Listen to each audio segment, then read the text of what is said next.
Hi, welcome back to the channel. This is the FineWoven case for iPhone 15 Pro Max. Let's take a look. I'm David and this is 941 Tech.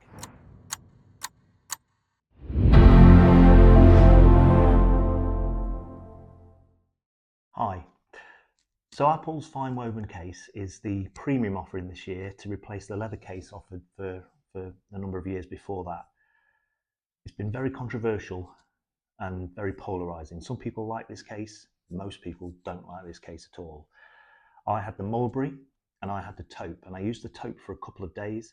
I returned them both because I was worried about the durability of the case and the fact that we're going to get all scratched and the scratches were permanent. And since then I've kind of thought to myself, well, hang on a minute. The point of the case is to take the damage that the phone takes. So I then wanted to take another look at it, and I managed to get the black on Amazon for £47, and it's a return, but it's in, from what I can tell, apart from the top of the box, it's in perfect condition. So as I mentioned before, I got this cheaper than the normal price. It was £47 instead of £59 from Amazon. I'm pretty sure that's because it's a return, because if you look at the box, it's pretty tatty.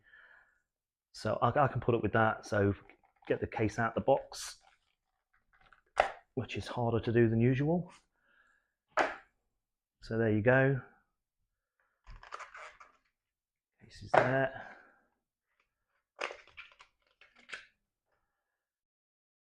So it looks okay. I don't know if you can see that on camera.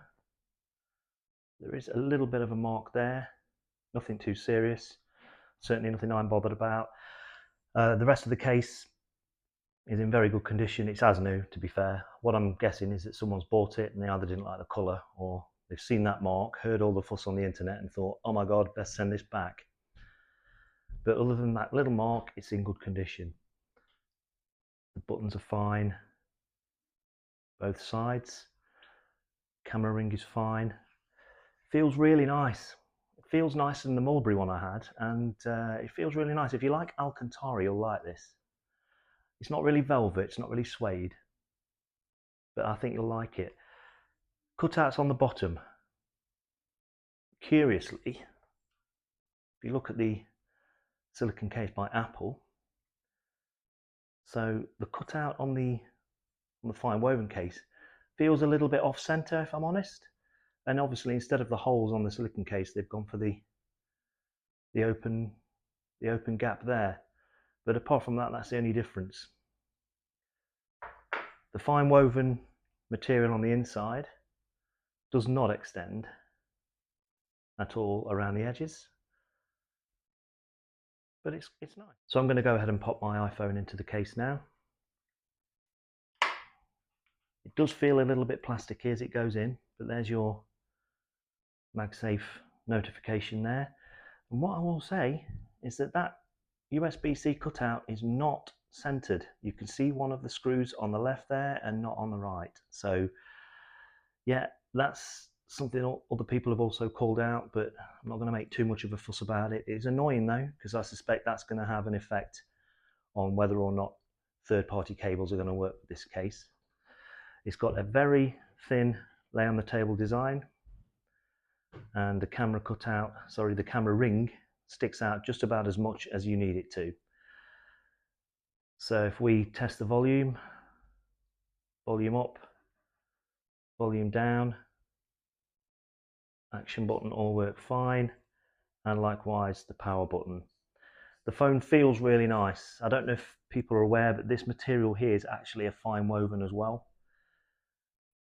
But it does feel quite grippy and I like it. So I'm going to give this phone a go. I'm not going to return this one. I'm going to keep this. I'm going to use it as I normally would, and I'm going to give people an opportunity to see what it's like afterwards. I'm going to try MagSafe on there. Charges right away, as you'd expect, and holds on. I'm giving that more of a shake than I give normal cases, and that's holding on really well. Obviously the cable that Apple provide in the box is going to fit with this case as well, but let's just try this third-party one. The phone starts charging straight away and there's no difficulty with that at all. I never had a chance to try that with the other two cases because, as I said, the phone hadn't arrived. This black goes very well with the natural titanium finish. Feels nice in the hand. It's probably the thinnest case Apple have made, to be fair. Slightly thinner than the leather, and I do believe the edges are thicker on the silicone case, so that's not too bad. And they don't pull away very easily, and what movement you do see tends to disappear as soon as you stop doing that. So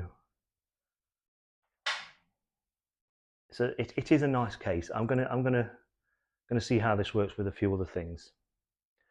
So I have this MagSafe holder that attaches to the vent in my car. It's just a push-on thing, and it's got a very strong hold. The phone goes on there really easy. What I have found with this particular MagSafe holder, especially with the silicone cases, is it does leave a ring on the back, and I know Apple say that that can happen with their cases, and it used to happen with the leather cases as well. I'm not too sure if it's going to happen with this one, so I will use it and we'll find out. So we've just been in the car for about 15 to 20 minutes, which is usually around about the same time as it takes me to get to the office. And as you can see, not a sign of a ring on there. That's one for the FineWoven case over the other materials, I'd say. So there's the case in direct sunlight, and I can honestly say that that looks exactly the same on camera as it does in real life. A few minutes later in the shade, case looks lighter on video than it does in real life. One thing I have noticed is that this area here does feel a bit sharp on your finger when you're holding the phone. Nothing too serious, but I just thought I'd mention that. So that's my review of Apple's FineWoven case. Now, what it boils down to is, do you believe all the internet hype? Are you going to get this case based on people going into the Apple store and deliberately scratching it, sometimes with keys? Because I reckon if I scratch the silicone case on purpose with a key, or even a leather case, I reckon I'm going to do a lot of damage, and it will absolutely be permanent. Whether or not it's permanent if you did it to this, I don't know. But look, if you're going to use it as a case, it's there to protect your phone. If we're going to start getting worried about how the case looks afterwards, then maybe we need a case for the case. I don't know. I'm going to use this for a while. I'm quite satisfied with it. It fits the phone superbly. The only gripe would be that the USB cutout just doesn't seem centered. It could just be me. Other people have said that. It's a nice case. It's not as premium as leather. There's no question about that, but it's a nice case. It's available in 5 colours. The black is probably the nicest one. It's certainly the nicest of the 3 that I've had in my hands, although this is the only one I've had on the phone. However, I'm satisfied with it. I'll give it a go. If you can get one cheap, give it a try. If you're worried about the case getting damaged, stay away from it. But like I said, if you take screwdrivers, knives, and keys and deliberately try and damage things that aren't designed to have that sort of thing done to them, you're going to damage them, and it's going to be permanent. That's me done anyway. Thanks for watching. Please like this video and subscribe to the channel. It really helps out. Thank you.